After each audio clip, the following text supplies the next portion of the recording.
በቅርብ ዓመታት በሀገራችን ከተስተዋሉ የዲፕሎማሲ ስኬቶች መካከል ብሪክስ አንዱ ነው። በዚህ ጉዳይ ላይ ሐሳቦችን ለማውራት ውጭ ጉዳይ ኢንስቲትዩት እገኛለሁ። ባለሙያችን ዶክተር ሃይማኖት እሸቱ ይባላሉ። ከሳቸው ጋር ትንሽ ቆይታ እናደርጋለን። አብራችሁ እንድትቆዩ እንጋብዛለን። ዶክተር በድጋሚ በጣም ማመስገን ፈልጋለሁ ለሚሰጡን ጊዜም ማብራሪያ። እንደሚታወቀው በሀያላን ሀገራት የኢኮኖሚ ስርዓት ውስጥ ሁሉንም ያማከለና ፍትሃዊ አይደለም ከሚል መነሻ ተነስቶ የብሪክ ጥምረት ተጀምሯል። ከዛም በኋላ ደግሞ ኢትዮጵያ ሀገራችን የጥምረቱ አባል መሆን ችላለች። ከዚህ በኋላ ራሱ በጣም ብዙ ሀገራቶች ጥምረቱን የመቀላቀል ፍላጎት እያሳዩ ይገኛሉ። እንደው ለሀገራችን ብሪክስ ምን ይዞ መጣ? ምንስ እንጠቀማለን? ከዛ በፊት ግን መለስ ብለን ምን አይነት የዲፕሎማሲ ጥረቶች ተደረጉ ኢትዮጵያ ወደ ብሪክስ ጥምረት ውስጥ እንድትገባ የሚለውን ነገር ትንሽ ያንሱልን። እንደሚያድግ ሀገር ሰፊ የማደግ ፍላጎት እንዳለው ሀገር ምን አይነት ትብብሮች ያስፈልጋሉ የሚለውን ካየን ትልቁ ችግርና ማነቆ የሚሆነው የልማት ፈንድ ነው። የልማት ፋይናንስ በጣም አስፈላጊ ነው። ስለዚህ የውጭ ምንዛሬ በጣም ከባድ ነው፣ የሚታወቅ ነገር ነው፣ ማነቆ ሆኖ የቆየ ነገር ነው። ለልማት የሚያስፈልገው ምን ያክል ሰፊ የሆነ የኢንፍራስትራክቸር የመሰረተ ልማት እቅዶች አሉ። ትብብሩ ወይም ደግሞ ያ ሪሶርስ የሚገኝበት የፋይናንስ ሪሶርስ የሚገኝበት ትብብር ማፈላለግ ያስፈልግ ነበረ። የብሪክስን ትብብር ደግሞ ካየን ትልቁ ነገር የብሪክስ ዴቨሎፕመንት ባንክ አለ፣ አዲሱ የብሪክስ የልማት ባንክ አለ። ይሄ ባንክ ልክ እንደ ሌሎቹ ትራዲሽናል የፋይናንስ ተቋማት ሁሉ ለታዳጊ ሀገሮች የመሰረተ ልማት እና ለሳስተናብል ዴቨሎፕመንት እገዛ የሚያደርግ ባንክ ነው። ስለዚህ ኢትዮጵያ በዚህ ማዕቀፍ ውስጥ ተካታ በዚህ ባንክ ውስጥ ተጠቃሚ መሆን ትፈልጋለች። እዚህ የመጀመሪያው ፍላጎቷ ኢትዮጵያ እዛ ለመግባት የራሷ የማደግ ፍላጎት ነው፣ የራሷ ናሽናል ኢንተረስት ነው። ስለዚህ ዳይቨርሲፋይድ የሆነ ፓርትነርሺፕ ፈጥራ ትብብር ፈጥራ ልማቷን ለማፋጠን እገዛ የሚያደርግ ፋይናንስ አማራጭ ፋይናንስ ስለምትፈልግ እንዲህ አይነት ትብብር ውስጥ ለመግባት የመጀመሪያው ምክንያት ይሄ ነው። ከዛ ቀጥሎ እንደማንኛውም ሀገር ኢትዮጵያ ግሎባል ፕሮፋይሏን ኢንሃንስ ማድረግ ትፈልጋለች። በዓለም አቀፍ መድረኮች ላይ ኢትዮጵያ ተጽዕኖ መፍጠር ትፈልጋለች። የመጀመሪያው የራሷን ብሔራዊ ጥቅም ለማስጠበቅ፣ ከዛ ቀጥሎ የቀጠናውን የአህጉር የአፍሪካን አህጉር ብሎም ደግሞ በአጠቃላይ የታዳጊ ሀገራት ብዙ ጥያቄዎች አሉ። የእኩልነት፣ የፍትህ፣ የመልማት ጥያቄዎች አሉ። እነዚህን ጥያቄዎች በጋራ ድምጽ ተደማጭ ለማድረግና ትራዲሽናል ተቋማት ራሳቸውን ሪፎርም እንዲያደርጉ ድምጽ ለመሆን በእንዲህ አይነት ትብብር ውስጥ መሳተፍ አስፈልጓታል ኢትዮጵያ። እንደው የአፍሪካንስ ድምጽ ከማስተጋባት አንፃር ብሪክስ ላይ ያላት ሚና ኢትዮጵያ ምን ይመስላል የሚለውን ነገር ብናነሳ። መመረጧና የምታደርገው አስተዋጽኦ ተያያዥነት ያላቸው ነገሮች ናቸው። እነዚህን ሶስቱን በተራ ብናይ የመጀመሪያው የኢትዮጵያን የኢኮኖሚ ማደግ አቅም ብንወስድ በአፍሪካ ደረጃ ስንወስድ የኢትዮጵያን ኢኮኖሚ እድገት እንደሚታወቀው በፍጥነት ከሚያድጉ ጥቂት ሀገሮች ውስጥ የምትገኝ ሀገር ነች። በዚህ የተነሳ የራሷ የማደግ አቅም ወይም ደግሞ እየሄደችበት ያለው ደረጃ ተመራጭ አድርጓታል። ሌላው ነገር ምንድነው? ፖቴንሻሉ ነው። የማደግ ፖቴንሻሏ የኢትዮጵያ ምን ይመስላል የሚለው ሲታይ በጣም ተስፋ የሚጣልበት ላይክ አሁን እንደ ግብርና ባለው በግሪን ትራንዚሽን እንደዚህ አይነቶቹ ነገሮች ኢትዮጵያ ትልቅ አቅም ያላት ሀገር ነች። በክላይሜት ቼንጅ ቁጥጥርና ማሻሻያ ስራዎች እንደዚህ ትልቅ አቅም ያላት ሀገር ነችና ይሄ ፖቴንሻሏ ወደፊት የሚያሳይ አቅም አላት። ሌላው ከፖሊሲ ጋር የተገናኘው ነው። ማለት ኢትዮጵያ ሰፊ የሆነ የማክሮ ኢኮኖሚ ሪፎርም ነው ያደረገችው። ይሄ ማለት ሀገራት ለትብብር ወይም ደግሞ የሆነ ማዕቀፍ ውስጥ እንዲገቡ በቀጥተኛ በውጭ ቀጥተኛ ኢንቨስትመንትም ይሁን በኢንተርናሽናል ትሬድ የሀገሪቷ ምን ያክል የሚያሰራ መልካም ኢንቫይሮንመንት አላት ሁኔታ አላት የሚለውን እንደ ክራይቴሪያ የሚያነሱት ስለሆነ ይሄም አንድ አስተዋጽኦ የሚያደርግ ነገር ነው። ሁለተኛው ነገር የኢትዮጵያ ስትራቴጂክ ጂኦፖለቲካል ፖዚሽን የምንለው ለምሳሌ የብሪክስን ትብብር ስንወስድ በዋናነት ከሳውዝ ሳውዝ ኮኦፕሬሽን ጋር ተመሳሳይነት ያለው ነው። ይሄ የሆነበት ምክንያት የሳውዝ ሳውዝ ኮኦፕሬሽን ዓላማውን በዋናነት የሚመሩት እነዚህ ሜጀር ኢኮኖሚ የምንላቸው እንደ ቻይና እና ህንድ ያሉት ሀገሮች ትልቅ ተጽዕኖ ያላቸው ናቸው በዚህ ኮኦፕሬሽን ውስጥ።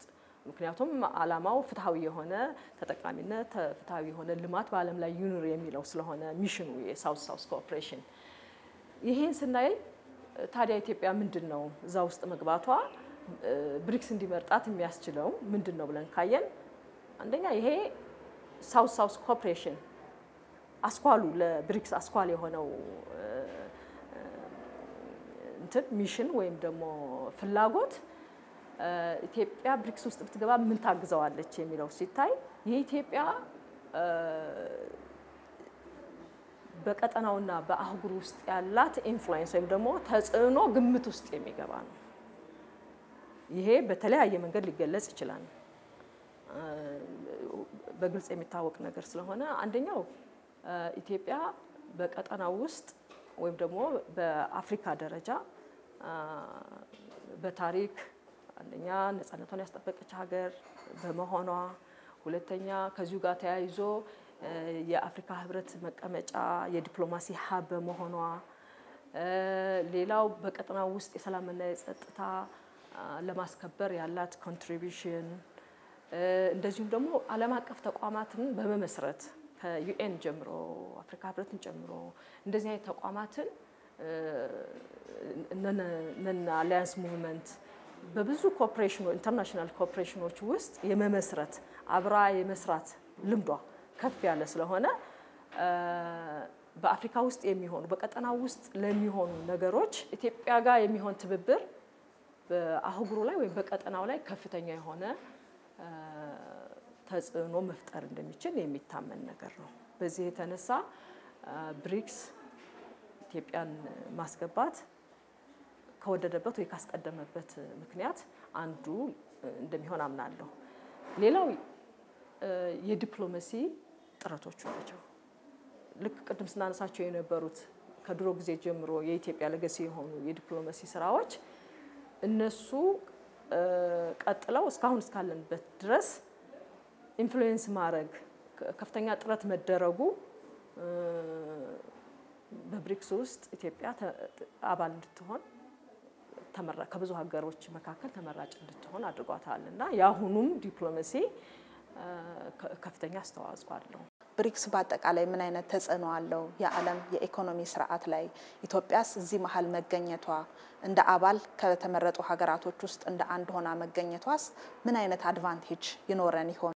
ኢትዮጵያ እንግዲህ የምትከተለው ፎሬን ፖሊሲ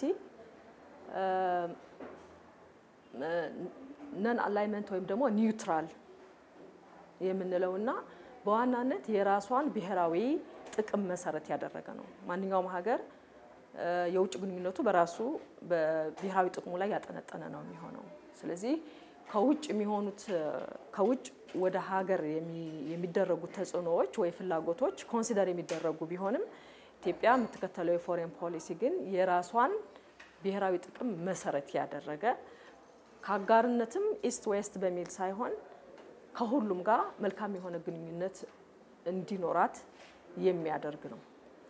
ስለዚህ የምትከተለው ይሄንን ፖሊሲ እስከሆነ ድረስ እንደገና ደግሞ ቀደመ ታሪኳን የሚያሳየው ይሄ ኒውትራሊቲው እንደ ሌጋሲም የምንወስደው አይነት ነው የኢትዮጵያ ፎሬን ፖሊሲ ወይም ደግሞ የኢትዮጵያን ፎሬን ሪሌሽንስ ስናይ። ስለዚህ ብሪክስ ውስጥ መግባት ከሌሎቹ የቀደሙ ትብብሮች ተለይቶ የሚታይ አይደለም።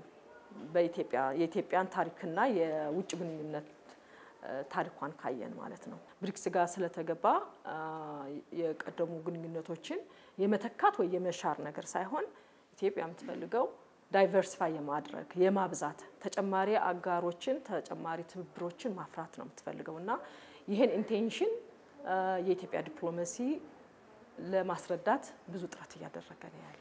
ለምሳሌ የአምናውን ስብሰባ ጉባኤውን ማንሳት እንችላለን። ጠቅላይ ሚኒስትራችንም እዛ ላይ ተሳትፈው የኢትዮጵያን ፍላጎት የኢትዮጵያን ዓላማ በመግለጽ ያነሱ ሀሳቦች ነበሩና ከዚህ አንፃር የኢትዮጵያ ሚና ምን ይመስላል? ለጥምረቱ በሚኒስትራል ሌቨል ሊሆን ይችላል፣ በእንደኛ አይነት በኤክስፐርት ተቋማት ሊሆን ይችላል። ትብብሩ ታዳጊ ሀገሮች ወይም ደግሞ እያደጉ ያሉ ሀገራት ፍትሃዊ የሆነ የልማት ተጠቃሚ እንዲሆኑ እንዲያስችል በየመድረኩ ተጽዕኖ የሚፈጠርበት ነው ይሄ ትብብር። በዚህ የተነሳ ኢትዮጵያ የራሷን ፍላጎት የምታንጸባርቅበት ትልቅ መድረክ ነው የብሪክስ መድረክ። ከኢትዮጵያ ሀገራዊ ፍላጎቶች በተጨማሪ ደግሞ ቀጠናዊና አህጉራዊ ፍላጎቶች ለምሳሌ ሳውዝ አፍሪካ እና ሌሎችም ጥቂት የአፍሪካ ሀገሮች እዚህ ትብብር ውስጥ እንዳሉ ይታወቃል። ከሳውዝ አፍሪካ ጋር የቀደመ መልካም ግንኙነት ያለን በመሆኑ ለምሳሌ በጂ20 ውስጥ የአፍሪካን ኮመን ኢንተረስት እንዴት ማስጠበቅ ይቻላል የሚለውን በብሪክስ ማዕቀፍ ኢንፍሉዌንስ ለማድረግ የጀመርናቸው ስራዎች አሉ ነው። የብሪክስ ማዕቀፍ ቀላል ማዕቀፍ አይደለም፣ በጣም ትልቅ ኢኮኖሚ ነው። ኦልሞስት የዓለምን ግማሽ ኢኮኖሚ ከዛ በላይ የሆነ ከግማሽ በላይ የሆነ ፖፑሌሽን ከፍተኛ የሆነውን የነዳጅ አቅርቦት ያላቸው ሀገራት ያሰባሰበ ትልቅ ተጽዕኖ መፍጠር የሚችል ስብስብ ነው። ስለዚህ የዚህን ስብስብ መድረክ ተጠቅሞ የአፍሪካን ኮመን ኢንተረስት ኢንፍሉዌንስ ለማድረግ አባል የሆኑ ሀገራት ልክ አሁን እንዳልኩት ኢትዮጵያና ሳውዝ አፍሪካ የጀመሯቸው ጅምሮች አሉ፣ ወደፊትም የሚቀጥል ነው የሚሆነው። ስለዚህ ኢትዮጵያ ከቀደመ የዲፕሎማሲ ታሪካዊ የአፍሪካ ኃላፊነቷ በተጨማሪ አሁን ባሏት ኤክስፖዠሮች የአፍሪካን ኢንተረስት ለማስጠበቅ በከፍተኛ ሁኔታ የምትጠቀምበት መድረክ ነው ይሄ መድረክ። ምን እንጠብቃለን ከብሪክስ የሚለውን ነገር እናንሳ። እንደ ከረንሲ ስዋምፕ አይነት ኦፖርቹኒቲዎችን ለመጠቀም ራሳችንን ብቁ አድርገን ብዙ ማይልስ ሄደን ብዙ አምራች ሆነን የሚፈልጉ ምርቶችን አምርተን ከሀገራት ጋር መለዋወጥ መቻል ይኖርብናል ማለት ነው።